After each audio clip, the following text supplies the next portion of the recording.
শুভ সকাল আমার প্রিয় বন্ধুরা, তোমরা সবাই কেমন আছো? আশা করছি ভালো আছো। আমিও কিন্তু অনেক ভালো আছি বন্ধুরা।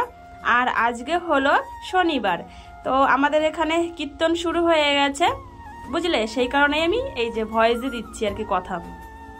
আমি অরিজিনাল এই যে ভয়েসটা দিচ্ছিলাম মানে কথা বলছিলাম, কিন্তু কীর্তনের আওয়াজ এত হচ্ছে তো কপিরাইট আসতে পারে, সেই কারণে পরে ভয়েস দিলাম, ওটা বন্ধ করে আর কি। তো এদিকে দেখো সূর্যমামা এখনো ওঠেনি, অনেকটা সকালেই আমি উঠে পড়েছি, এখন 5:30-6টার মতো বাজে আর কি। তো আজকে প্রচণ্ড ঠান্ডাও পড়েছে, যেহেতু সকালবেলা উঠেছি না, ওই জন্য ঠান্ডাটাও একটু বেশি লাগছে। আর এদিকে চলো তোমাদের একটু কীর্তনের প্যান্ডেলটা দেখিয়ে দিই। আর এখানে কিন্তু দেখো আরতি হচ্ছে সকালবেলা। তো এইমাত্রই আর কি কীর্তন শুরু হলো আর কি, 5টা থেকে না 5:30 থেকে শুরু হয়েছে। যাই হোক, এদিকে সমস্ত কাজ কিন্তু পড়ে আছে, কিছুই এখনও হয়নি। এই তো উঠেই আগে ক্যামেরাটা অন করলাম তোমাদের সাথে কথা বলার জন্য। তো আশিপাশি কাজ সমস্ত কিছু শুরু করব বন্ধুরা, আর সারাদিন সঙ্গে থাকো, আশা করছি তোমাদের খুব ভালো লাগবে। আর কে কোথা থেকে আমার ভিডিওটা দেখছো, লাইক কমেন্ট সাবস্ক্রাইব করে আমার চ্যানেলের পাশে থেকো। আর যদি ভালো লাগে যারা দেখছো তো একটু তোমরা ভালোবাসা দিও যাতে আমি এগোতে পারি। আর এদিকে দেখো 3টে পাখি তারের উপরে বসে আছে। এই তারটার জন্যই যত সমস্যা জানো তো, এই তারটার জন্যই আমি এখানে বাড়ি করতে পারিনি, আমাকে অন্য জায়গা কিনে বাড়ি করতে হয়েছে। কারণ কি এই লাইনের তারের নিচে বাড়ি করাটা রিস্ক তো, তাই না, সেই কারণেই। তারপরে চলে আসলাম ঘর ঝাড় দিতে। ঘরটা একদম মানে সুন্দর করে ঝাড় দিয়ে ফেললাম। আর বিছানা তোলা হয়নি, বিছানাটা পরে তুলবো, তানসোন এখনো শুয়ে আছে, তো পরে এক ফাঁকে তুলে ফেলবো বিছানাটা। তো ঘরটাকে ঝাড় দিয়ে ফেললাম, তারপর রান্নাঘরটাও ঝাড় দিলাম, সেটা তোমাদের সাথে শেয়ার করলাম না। তারপরে গিয়ে হলো রাস্তায় জল দিচ্ছি, আর দুয়ারে হলো এখন পোঁছ দিয়ে দেবো। এই দেখো দুয়ারেও পোঁছ দিয়ে দিচ্ছি, বড় ঘরের দুয়ারে, রান্নাঘরের দুয়ারে। আর এই কীর্তনের এই কদিন তো ল্যাপা পোছা হবে না, এরকম করেই জল দেবো রাস্তায় দুয়ারে শুধু, যেহেতু ল্যাপা পোছার পর্ব শেষ, একদম শিবরাত্রির দিনে লেপে পুছে নিয়েছি, আর কোনো ল্যাপা পোছার কাজ নেই। তো চলো দুয়ারে জল টল দিয়ে তারপরে হচ্ছে ওই কলপাটটা বাথরুমের সামনে ঝাড় দিয়ে নিয়ে চলে আসলাম। এখন গোটা মানে উঠানটাই পুরো ঝাড় দেবো, রাস্তাও ঝাড় দিতে হবে, আমাকে 5 মিনিট সময় লাগবে। এখন সকালবেলাটাই মানে পুরো রাস্তা ঝাড় দিই, আর বিকালবেলা তারপর দুপুরবেলা যে ঝাড় দিই ওই সময় কিন্তু পুরো রাস্তা ঝাড় দেওয়া হয় না বুঝলে। তো আমি এই বাড়িতে এসে ভয়েসটা মানে এই বাড়িতে ভয়েস দেওয়া সম্ভব হবে না, আমাদের ও বাড়িতে গিয়ে আমাকে এই ভিডিওর ভয়েসগুলো দিতে হবে, কারণ এই বাড়িতে তো প্রচুর পরিমাণে গানের আওয়াজ হচ্ছে। তো জানি না হরে কৃষ্ণর গানে কি আবার কপিরাইট আসে কিনা জানি না, যাই হোক, তো ওটা তো একটা গানই তাই না, তো সেই কারণে আমি ভয়েসেই দিচ্ছি তোমাদের, আবার ওই কথাটা বললাম। যাই হোক, কিছু মাইন্ড করো না বন্ধুরা। তো দেখো কত পাতা বেরিয়েছে, কাঁঠালের পাতা সব দেখেছো, অনেক পাতা কিন্তু বেরিয়েছে। তো এই পাতাগুলোকে সব এখন ঝাড় দিয়ে এখানে জমাবো, জমিয়ে পাতাগুলো বস্তার মধ্যে প্রথমে ভরে রাখবো, আর তারপরে গিয়ে হলো বালিগুলোকে একদম নিয়ে যাব ঝাড় দিয়ে ওই পিলারটার কর্নারে বুঝলে। তো চলো ঝাড় দিয়ে ফেলি, সুন্দর করে ঝাড় দিয়ে ফেলে তারপরে চলে এসেছি বাসন মাজতে। রান্নাঘরের গ্যাস ওভেন মোছা হয়ে গেছে, উনানের ছাইটাই ফেলে রান্নাঘর একদম পরিষ্কার করে তারপরে বাসনগুলো মাজতে এসেছি। আর এদিকে কিন্তু মার স্নান হয়ে গেছে, মার ওই যে কাপড় একটা মেলা আছে দেখতে পাচ্ছ, আর মা হচ্ছে এদিকে এখন পুজোর জোগাড় করছে। মা বলছে স্নান যখন করে নিয়েছি তাহলে পুজোটা করে ফেলি, তোমার তাহলে মানে কষ্ট কম হবে। মা আবার স্কুল আছে আজকে শনিবার, একটু তাড়াতাড়ি যাবে স্কুলে, সেই কারণে। আর আমি এদিকে বাসন টাসন মেজে তারপরে রান্নাবান্নাগুলো করবো, যেহেতু নিরামিষ রান্না, বেশি পদ করবো না, 1-2 পদ বা 3 পদই করবো, তো সেই কারণে মাছ হলে একটু অসুবিধা হয়, নিরামিষ তো ঝটপট করে হয়েই যায়, আর উনানে তো একটু তাড়াতাড়ি রান্না হয়। আর ইদানিং তো আমি উনানেই রান্না করছি, গ্যাসে একটু কমই করছি, উনানে না দিতে দিতে রান্না হয়ে যায়, মানে জোগাড় করেই সারতে পারি না, তার আগে রান্না বান্না আমার একদম হয়েই যায় বুঝলে। তো মার পুজো দেওয়া হয়ে গেলে মা আমাকে একটু জোগাড়ও করে দেবে, সবজি টবজি কেটে দেবে। মার পুজো দেওয়া কমপ্লিট, তারপরে মা আমাকে সবজি কেটে কুটে দিচ্ছে, আর আমি ওদিকে রান্না বান্না করছি। ভাত হয়ে গেছে, গরুর খাবার হয়ে গেছে, এখন হলো একটা তরকারি বসিয়েছি, আর মা এদিকে দেখো আবার কেটে কুটে দিচ্ছে।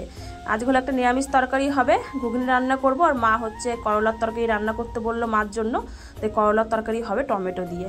তো চলো এই রান্নাগুলো ঝটপট করে ফেলি, ঠিক আছে। আবার তো ভোগ আরতিতে যেতে হবে, 12:30টার সময় হলো সময় বুঝলে, তার আগে আমাকে রান্নাবান্না করে স্নান খাওয়া দাওয়া সমস্ত কিছু করে ফেলতে হবে। রান্নাবান্না মানে হচ্ছে বুঝলে, আর এদিকে আমি দুধ জাল করছি, কিছু কিছু রান্না হয়েছে আর কিছু কিছু হচ্ছে। যাই হোক চলো, দুধটা জাল করার পরে এখানে তরকারি আমাকে বসাতে হবে, আর এখানেও বসাতে হবে বুঝলে। ও তোমাদের না আমি বলে ফেলেছিলাম যে গরুর খাবারটা হয়ে গেছে, সরি গরুর খাবারটা না হয়নি, ভাত হওয়ার পরেই আমি তরকারি রান্না করছি, গরুর খাবারটা বলেছিলাম পরে রান্না করব। তো ঘুগনি তরকারি আমার হয়ে গেছে, এদিকে নিরামিষ তরকারিটা হচ্ছে, চলো ঘুগনি তরকারিটা তোমাদের এক ঝলক দেখিয়ে দিই। এই দেখো ঘুগনি তরকারিটা, এই যে তো হাতাটা ওইদিকে আছে জন্য দেখাতে পারলাম না, এইভাবে একটু নাড়িয়ে নাড়িয়ে দেখাচ্ছি তোমাদের। কালারটা বেশ ভালোই এসছে, কাঁচা লঙ্কা দিয়ে করেছি, তাও বেশ ভালোই লাগছে। তো ওই তরকারিটা আমি কি করব, এখন গ্যাসে বসাবো আর গরুর খাবারটা উনানে বসাবো। তো চিন্তা ভাবনা করতে করতে কাজও আমার হয়ে গেছে। দেখো এখানে তরকারিটা বসিয়ে দিয়েছিলাম, তরকারিটা প্রায় হয়েও এসছে, আর একটুখানি বাকি আছে। ধনেপাতা দেবো, জিরে বাটা দিলেই হয়ে যাবে, বুঝলে। তো এই তরকারিটা এখানেই করে ফেললাম, আর এরপরে করলার তরকারিটা বানাবো, আর ওইদিকে উনানে কিন্তু গরুর খাবারটা হচ্ছে। না হলে আমি না ভোগ আরতিতে যেতে পারতাম না, অনেক লেট হয়ে যেত জানো, সেই কারণেই এই ব্যবস্থা। বন্ধুরা দেখছিলে তো রান্না বান্না করছিলাম, তো তোমাদের ফাইনাল লুক দেখানো হয়নি কি কি রান্না করলাম। আমি রান্না বান্না করে ঘর দোর উঠান ঝাড় দিয়েই চলে এসেছি আমাদের এই বাড়িতে।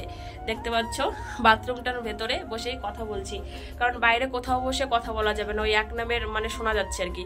তো আমি বুঝতে পারছি না কপিরাইট আসবে কিনা, ওই কারণে আমি একটু ভয় পাচ্ছি। যাই হোক, ওই জন্য এখানে একটু দেখছি কম আওয়াজটা আসছে। তো এখানে বসে বসেই কালকের ভিডিওটা এডিট করলাম আর ভয়েসটা দিয়ে ফেললাম, না হলে পরে আবার কখন আসবো, স্নান করবো, স্নান করে তারপরে হচ্ছে শাড়িটারি পরবো, আর 12:30টার সময় তো ভোগ আরতি হবে, তো ভোগ আরতিতে যাবো, বুঝলে। ওই জন্যই তাড়াতাড়ি করে রান্নাবান্নাটা সেরে ঝটপট করে চলে এসেছি এই বাড়িতে। রান্নাবান্নাগুলো কিছু দেখানো হয়নি, বাড়িতে গিয়ে তোমাদের রান্নাবান্নাগুলো দেখাবো স্নান করে গিয়ে। আর জামা কাপড় আছে এক বালতি, ওই দেখো কল করে রেখেছি, গামলার মধ্যে রেখেছি, দেখতেই পাচ্ছ। তো ওইগুলো ধোবো, ধুয়ে ছাদের উপরে মেলে দিয়ে স্নান করে নেবো। আর মা সকালবেলা স্নান করে মা পুজো করেছে, আমাকে আর পুজো করতে আজকে হবে না, শুধু স্নান করেই বাড়িতে গিয়ে তোমাদের রান্নাবান্নাগুলো দেখিয়ে আমি ঝটপট করে রেডি হব। শাড়ি বের করে রেখে এসেছি, সুতির শাড়ি। এই 4-5 দিন তো একদম সারাদিন শাড়ি থাকবে, যখন গিয়ে শাড়ি পরবো একদম সন্ধ্যা পর্যন্ত শাড়ি পরে থাকবো। এখানে প্রত্যেকটা বউ আর কি 4-5 দিন ধরে শাড়ি পরবে। এমনি যতক্ষণ এই যে স্নান করার আগে অব্দি নাইটি পরবো, কাজকর্ম করবো, স্নান করে সবাই শাড়ি পরবে, জানো ভীষণই ভালো লাগে। শাড়ি পরবো, সুন্দর করে সেজে গুজে গান শুনবো, কীর্তন শুনবো, যখন মন চাই তখন যাবো গানের ওখানে, আমাদের তো ঘরের দুয়ারে, আরো কত মজা। তো চলো এই কদিন একটু এইভাবেই তোমরা ম্যানেজ করো। অরিজিনাল ভয়েসটা হয়তো বেশি দিতে পারবো না, এই বাড়িতে আসলে একটু দিতে পারবো, ওই বাড়িতে দিতেই পারবো না, ঠিক আছে। তো চলো স্নান করে ঝটপট করে বাড়ি যাই। 11:15 হয়ে গেছে, 12:30টার সময় ভোগ আরতি শুরু হবে। আজকে একটু তাড়াতাড়ি হবে, প্রথম দিন না, একটু তাড়াতাড়ি শুরু হবে। তুমি ঝটপট করে করি, বুঝলে। চলো স্নান করে চলে এসেছি ও বাড়ি থেকে, আর ও বাড়িতে থেকে এসে কিন্তু আমি একবারে রেডি হয়ে গেছি। শুধু আমি রেডি হইনি, তানকেও রেডি করিয়ে দিয়েছি। এই সময়টাও তো কিন্তু আমি অরিজিনাল ভয়েসটাই দিচ্ছিলাম, কিন্তু ওই তো গানের জন্যই আবার অরিজিনাল ভয়েসটা অফ করে এই যে পরে ভয়েসটা দিতে হচ্ছে। যাই হোক চলো আমার ছেলেকেও দেখে নাও ও কেমন মানে সেজেছে। এই যে একটা গেঞ্জি একটা প্যান্ট পরিয়ে দিয়েছি, যেহেতু গরম পড়ে গেছে সেই কারণেই এরকম ড্রেস পরিয়ে দিয়েছি ওকে। আর আমি এই যে শাড়ি পরেছি হলুদ কালারের, তো তোমাদের শাড়িটাও একটু দেখিয়ে দিলাম। চলো এখন কীর্তনের মণ্ডপে ওখানে যাবো আরতিতে। চলে এসেছি কীর্তনের মণ্ডপে, আরতি আমাদের হয়ে গেছে। যেহেতু আরতির ওখানে ওই মন্দিরের সামনে প্রচুর ভিড় ছিল, তখন আমি ক্যামেরাটা করিনি, কারণ সবাই সব জিনিস তো আর পছন্দ করে না। পরে আমি যখন গান শুনছি তখন এই যে ভিডিওটা আর কি করছি, তোমাদের সাথে শেয়ার করছি। তো বেশ ভালোই হয়েছে। এদিকে কীর্তনের মন্দিরটা কিন্তু আরও সাজানো গোছানো বাকি আছে এখনও, আর এরকম সাজানো গোছানো প্রায় হয়েছে, অনেকটাই হয়েছে, আর ভেতরের মন্দিরটা এখন অনেক কাজ বাকি আছে।